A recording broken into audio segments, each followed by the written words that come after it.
जैसे जैसे गर्मी का तापमान बढ़ता जा रहा है, राजस्थान की सियासत का तापमान उससे दुगना बढ़ता जा रहा है। राजस्थान की सियासत में इन दिनों सवाल बहुत ज्यादा हैं।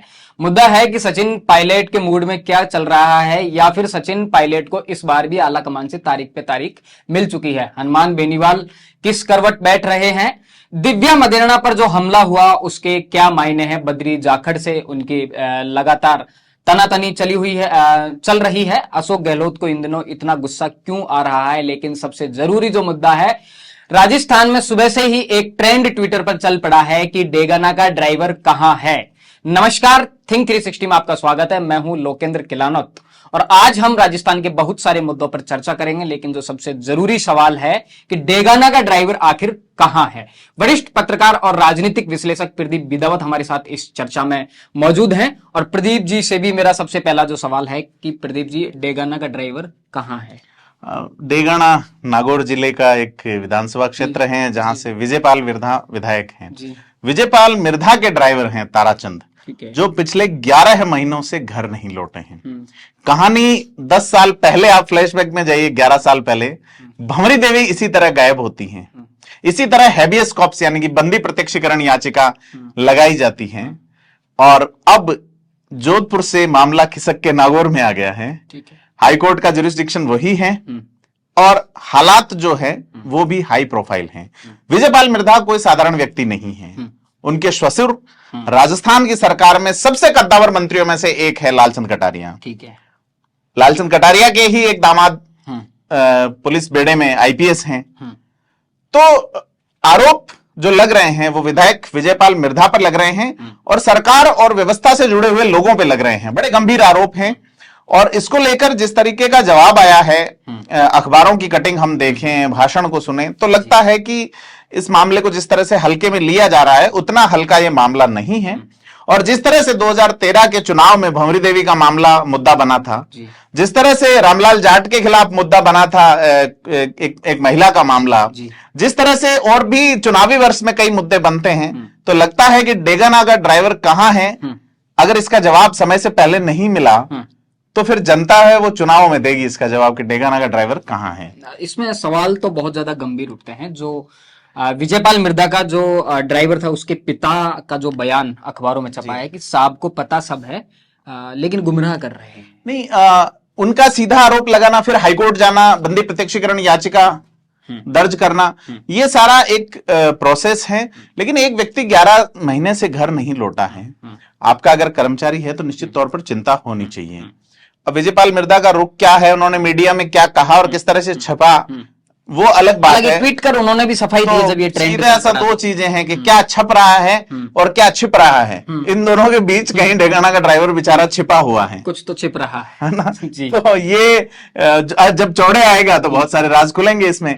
लेकिन ये है कि चर्चा का बहुत गजब का विषय है, हाई प्रोफाइल मामला है और जिसमें एक साधारण व्यक्ति फिस गया है उसी तरीके से जिस तरह से 2013 के चुनावों से पहले भंवरी देवी। एक और कमाल की बात है, जो ताराचंद के पिता के जो बयान छपे हैं, तो ताराचंद के पिता ने जब गुमशुदगी की रिपोर्ट दर्ज करवाई और उस पर उसे कोई खास कार्रवाई होती हुई नहीं दिखी, तो वो जैसे तैसे मुख्यमंत्री तक पहुंचा। मुख्यमंत्री से उसकी मुलाकात हुई और मुख्यमंत्री ने उसको आश्वासन दिया कि हम इस मामले को थोड़ा सा गंभीरता से लेंगे। ये बात जब विजयपाल मिर्धा को पता चली, ऐसा उसका आरोप है ताराचंद के पिता का, तो विजयपाल मिर्धा ने कहा कि अब तुम सीएम से ही अपना काम करवा लेना, मेरे पास मत आना। और उसके बाद में उनका सीएम के पास तो भंवरी देवी भी आई थी, बताते हैं ऐसा। तो ये तो हिस्ट्री क्या है ना, जैसे अभी 2 दिन पहले ही ओवैसी आए थे तो उन्होंने एक अंग्रेजी की कहावत कही थी कि दुनिया गोल है और घूम फिर के वहीं आ जाते हैं। आना वहीं है। तो वो चीजें क्या है कि रिपीट हो जाती हैं। देखने वाली बात यह है कि इसको किस तरह से परिणाम लग रहा है आपको कि कुछ तो रिपीट हो रहा है। हाँ, कई सारी चीजें रिपीट हैं, मैं आपको बता दूं। तो इस प्रकरण के अंदर पुलिस ने जब लोकेशन निकाली तो वो बंदा दिल्ली गया था विजयपाल मिर्धा को छोड़ने के लिए। उसके बाद उसकी लोकेशन कभी कोटा आई, कभी जयपुर में आई, सांगानेर में आई। सांगानेर में उसका बैग और एटीएम कार्ड वगैरह मिले, लेकिन वो बंदा गया कहाँ? तो ये सवाल हम यहीं छोड़ते हैं कि डेगाना का ड्राइवर कहाँ है। अगले मुद्दे पर बढ़ते हैं। सुखजिंदर सिंह रंधावा लगातार वॉर रूम में मीटिंग ले रहे हैं। जो उनका शेड्यूल है, आज टोंक के विधायकों से उन्हें मिलना है। गोविंद सिंह डोटासरा मौजूद हैं, अशोक गहलोत मौजूद हैं, सचिन पायलट खेतड़ी। देखिए, सुखजिंदर सिंह रंधावा को पार्टी की जब कमान दी गई तो 6 महीने के आसपास का वक्त हो गया जी। राजस्थान में जब 33 जिले थे तो 33 जिले भी नहीं घूम पाए पूरे। और उससे पहले सुखजिंदर सिंह रंधावा जो है वो आला कमान की नजर में एक्सपोज हो गए। कई सारे आरोप लगे हैं उनके ऊपर कि वो खुले तौर पे अशोक गहलोत का पक्ष बता रहे हैं, सचिन पायलट का पक्ष वो हल्का कर रहे हैं। इसीलिए इस मामले को सुलझाने के लिए एक वरिष्ठ नेता कमलनाथ को एंटर करवाना पड़ा। उसको भी उन्होंने तो आला कमान के सामने सुखजिंदर सिंह रंधावा की जो दुकान जमी थी वो अब कहीं हल्की पड़ी है। दिल्ली के साथ ही ये बताते हैं कि सुखजिंदर सिंह रंधावा को लेके आला कमान को जो उम्मीदें थी उस पर खरा नहीं, उस पे वो खरे उतरना अलग बात है, उससे वो कहीं नीचे उनका प्रदर्शन रहा है और उन्होंने एक तरफा ये किया है काम। क्योंकि आप ये देखिए कि तत्काल कहा जा रहा था कि हम तत्काल कमेटियां बना लेंगे। ये 2020 के बाद कांग्रेस का संगठन ही नहीं है ऑन रिकॉर्ड। प्रदेश अध्यक्ष की पोस्ट है, जिलाध्यक्ष सारे कार्यकारिणियां भंग है।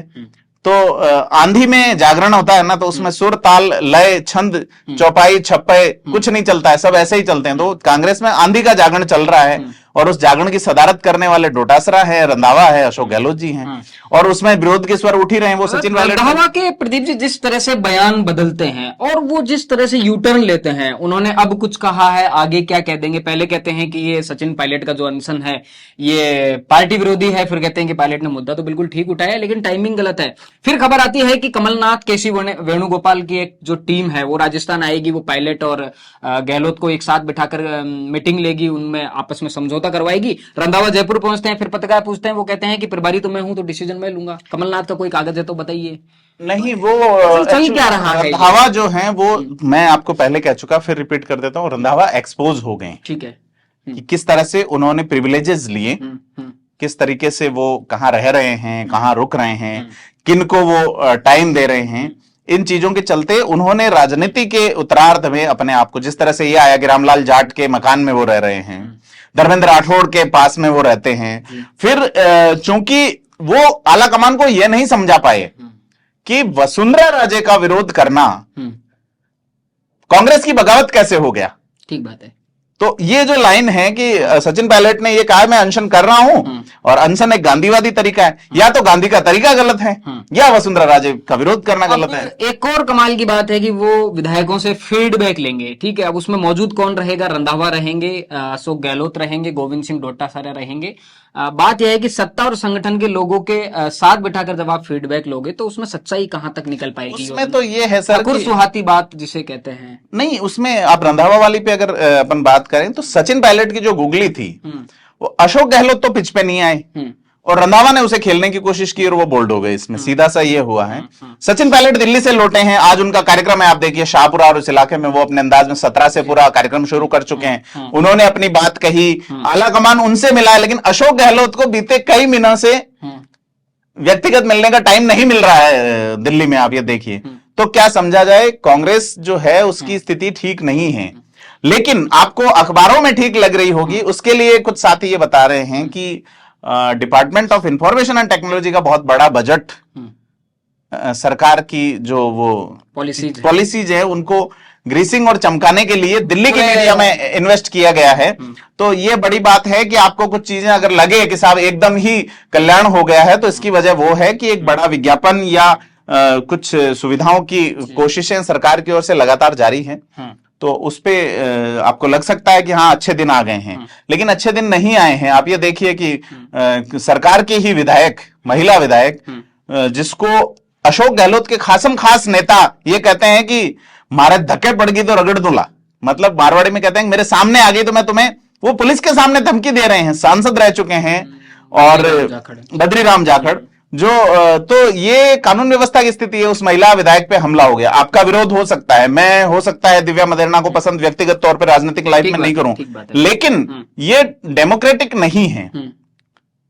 आप क्यों दिव्या मदेरणा पे इसीलिए अटैक करेंगे कि वो बोलती हैं, वो कहीं ना कहीं लक्ष्मण रेखा जो अशोक गहलोत के द्वारा खींची गई है उसे लांघने की कोशिश उन्होंने की है, या हो सकता है लक्ष्मण रेखा आगे तक खींच दी गई हो कि आप आगे क्रॉस कर सकते हैं। लक्ष्मण रेखा घर का व्यक्ति खींचता है, तो ये जो चीजें हैं, बद्रीराम जाखड़ और अशोक गहलोत के रिश्ते किसी से छिपे नहीं हैं। आप माउंट आबू के होटल का इशू ले लीजिए, प्रो अशोक गहलोत माने जाते हैं। एग्जैक्टली नहीं, बद्रीराम जाखड़ के होने का आधार ही अशोक गहलोत हैं बेसिकली देखा जाए तो।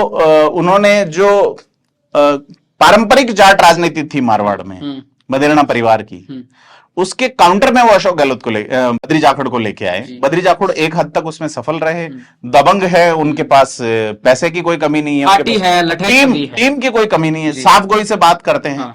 तो लेकिन ये इस तरह का जो है कि उनके समर्थकों ने ये किया। फिर कल जो दिव्या मदेरणा के साथ उनका वीडियो जो वायरल हुआ, तो वो है कि मेरे सामने आ गए तो मैं इस तरह से कर दूंगा, तो ये ठीक नहीं है डेमोक्रेसी में चीजें। तो महिला है तो है कि जो लक्ष्मण रेखा दिव्या मदेरणा के लिए खींची गई है, क्या वो ही लक्ष्मण रेखा बद्रीराम जाखड़ के लिए है या फिर उसका पैमाना थोड़ा आगे तक है? नहीं, बद्रीराम जाखड़ तो बेसिकली तो है क्या, अभी पूर्व सांसद है, दिव्या मदेरणा विधायक है ना मौजूद, तो वो लेजिस्लेचर है। तो अगर मान लीजिए कि जनता द्वारा चुने गए प्रतिनिधि के साथ ही ऐसा होता है, उसके मामले की जांच तो सीआईडीसी भी करेगी अगर उन्होंने कोई आपराधिक प्रकरण दर्ज कराए। लेकिन उनकी सिक्योरिटी का क्या, और सिक्योरिटी आप बद्री जाखड़ के लिए क्या कर रहे हैं उनके खिलाफ? बद्री जाखड़ या कोई भी व्यक्ति जो उनके ऊपर इस तरह से धमकी दे रहा है, आरोप लगा रहा है, अगली कह रही है, तो ये सारी चीजें हैं कि कानून व्यवस्था इससे ठीक नहीं होगी। कानून व्यवस्था इससे ठीक नहीं होगी कि अखबार आपके लिए अच्छा लिख रहे हैं। कानून व्यवस्था इससे भी ठीक नहीं होगी कि बड़े मीडिया हाउसेस के यहाँ छोटे लोग अगर आपका इंटरव्यू नहीं कर रहे, आपके खिलाफ चल रहे हैं, तो आप बड़े एंकराओं को आप मैनेज कर लें। तो वो कोशिशें चल रही, जनता समझती है सब इसको। हाँ, बिल्कुल पब्लिक सब जानती है कि क्या चल रहा है। अब सवाल तो सचिन पायलट का है। जैसे कल वाला बयान है, एक कहावत है, बासी घड़ी में उबाल जी, ठीक है, तो कुछ था एनकाउंटर और उसको लेके कल बड़ा बयान आया, तो वो बोले बड़ा हास्यास्पद है, समाज के लिए जाने नहीं जाते हैं वो। हाँ नहीं, वो उन्होंने कल एक और उल्लेख किया, गजेंद्र सिंह शेखावत के लिए कहा यूपी होता तो ये हो जाता। मतलब यूपी से प्रभावित कहीं ना कहीं, चाहे नकारात्मक या सकारात्मक। पहले भी वीडियो में हमने कहा था कि ऐसा क्यों लग रहा है कि अशोक गहलोत आजकल योगी आदित्यनाथ को कहीं ना कहीं फॉलो करने की कोई, यूपी में बुलडोजर चलता है तो वो योगी आदित्यनाथ की आलोचना करते हैं, लेकिन राजस्थान में कुछ ऐसा मामला होता है तो वो बुलडोजर भी चलवा देते हैं। अब उनके बयान भी इस तरह से आने लगे हैं गैंगस्टर पे कि नेस्तनाबूद कर। देखिए, मेरी कई साथियों से बात हुई तो इसमें एक चीज आप देखिए कि सचिन पायलट पे एक फोकस है, क्या सचिन पायलट थर्ड फ्रंट बना सकते हैं? लेकिन सचिन पायलट से आला कमान मिल रहा है। सचिन पायलट अगर बगावत कर चुके, सचिन पायलट ने अगर गलत किया तो भी उन पे कार्रवाई नहीं हो रही है, ठीक है। लेकिन अशोक गहलोत को एक प्रॉपर मैनर में मिलने का समय नहीं मिल रहा है। इसका मतलब third front, let me complete, मतलब थर्ड फ्रंट जो है वो टीम अशोक गहलोत भी खोल सकती है। कोई जरूरी नहीं है कि कांग्रेस जो पिछला दिल्ली दौरा था, अशोक गहलोत का जो दिल्ली दौरा था, और वहां से ऐसी खबरें आई थी कि वो अंबिका सोनी से मिलते हैं और वहां से वो कोशिश करते हैं कि गांधी परिवार के किसी व्यक्ति से उनकी मुलाकात हो जाए, लेकिन उनको टाइम नहीं दिया जाता। हाँ, वो तो पब्लिक डोमेन में चीजें हैं, लेकिन मैं आपको ये कह रहा हूं कि आप हैरत मत मानिएगा कि अशोक गहलोत तीसरा मोर्चा खोल दें कांग्रेस को छोड़ के, थर्ड फ्रंट बना ले। जिस तरह से पिछले एक साल में अशोक गहलोत के तेवर बदले हैं, अशोक गहलोत का अंदाज बदला है, अशोक गहलोत की भाषा बदली है, उससे लग सकता है कि कांग्रेस को कहीं छोड़ा जाए और अपना कुछ सेटअप किया जाए, तो उसमें कई सारे संभावनाएं बनती है। एक बड़ा इनपुट आ रहा है कि कर्नाटक चुनाव के कारण फिलहाल जो सचिन पायलट को लेकर फैसला होने वाला था उसे टाल दिया गया। सचिन पायलट को लेके तो हमेशा यही होता रहा है, तारीख पे तारीख, लेकिन सचिन पायलट कंटिन्यू एक्टिव है फील्ड में। तो क्या लग रहा है सचिन पायलट को लेके हनुमान बेनीवाल का एक बड़ा बयान है। हनुमान बेनीवाल की जो दिल्ली में मीटिंग थी उसको लेके अपन ने बात की थी, केजरीवाल आए थे, आम आदमी पार्टी ये वो। हनुमान बेनीवाल ने साफ कहा है कि राहुल गांधी को कोई पसंद नहीं करता, लिहाजा वो कांग्रेस में नहीं जाएंगे अगर राहुल गांधी प्रधानमंत्री पद के दावेदार होते हैं तो। जी। नरेंद्र मोदी को लेके भी उन्होंने गठबंधन से इनकार किया। लेकिन पिछला चुनाव देखे तो हनुमान बेनीवाल ने बड़ा तरीके से चुनाव लड़ा है। पिछली बार बड़े नेताओं के खिलाफ कैंडिडेट नहीं उतारे उन्होंने और एक मैनेज करके अपनी पार्टी खड़ी कर ली। हनुमान बेनीवाल उसी ट्रैक को रखेंगे या नया अपनाएंगे पता नहीं, लेकिन उन्होंने बयान में बिल्कुल साफ गोई से कहा है कि राजस्थान में तीसरे मोर्चे की संभावनाएं हैं और सचिन पायलट अगर तीसरा मोर्चा बनाते हैं तो वो उनका साथ देंगे। लेकिन अगर तीसरा मोर्चा अशोक गहलोत या वसुंधरा राजे का हुआ तो क्या साथ जाएंगे या नहीं जाएंगे, देखने वाली बात होगी। हनुमान बेनीवाल इस तरह की संभावनाएं पूरी बनी हुई है। संभावना, राजनीतिक खेल ही संभावनाओं का है ना। तो ये पूरा इस तरह से चल रहा है कि राजस्थान का जो चुनाव है इस बार पूरे देश की नजरें राजस्थान पे रहेगी साफ तौर पे। 2-3 और बड़े स्टेट्स में चुनाव हैं। ये एक तरह से प्री बोर्ड है जो कर्नाटक इलेक्शन होने वाला है अगले महीने में। तो एक बड़े नेता ने कल कांग्रेस ज्वाइन कर ली, उधर एक नेता के बेटे को बीजेपी ज्वाइन करे, तो ये खेल चल रहा है, ये यहाँ भी चलेगा आने वाले टाइम में। ऐसा एक चुनाव राजस्थान की जनता को देखने को मिलेगा जो इससे पहले कभी नहीं हुआ, जिसमें समीकरणों का एक जटिल मकड़जाल होगा और ध्रुवीकरण होगा, तुष्टीकरण होगा। असुद्दीन ओवैसी जो है वो अपनी महत्वाकांक्षाएं राजस्थान को लेकर जाहिर कर चुके हैं, हाल ही में उनकी प्रेस कॉन्फ्रेंस हुई है, तो वो एक बड़ा फैक्टर रहने वाला है। और देखना ये भी होगा कि ओवैसी का जो स्टैंड है राजस्थान में वो कितना मजबूती से रहता है, किसके पक्ष और विपक्ष में रहता है। तो बहुत सारे मुद्दों पर आज हमने चर्चा की। कल जैसे ही राजस्थान की सियासत का मौसम बदलेगा, कुछ बड़ा अपडेट आएगा, तो चर्चा के लिए आपके साथ में फिर से हाजिर होंगे। राजस्थान से जुड़े तमाम मुद्दों को जानने और समझने के लिए जुड़े रहिए थिंक 360 के साथ। धन्यवाद।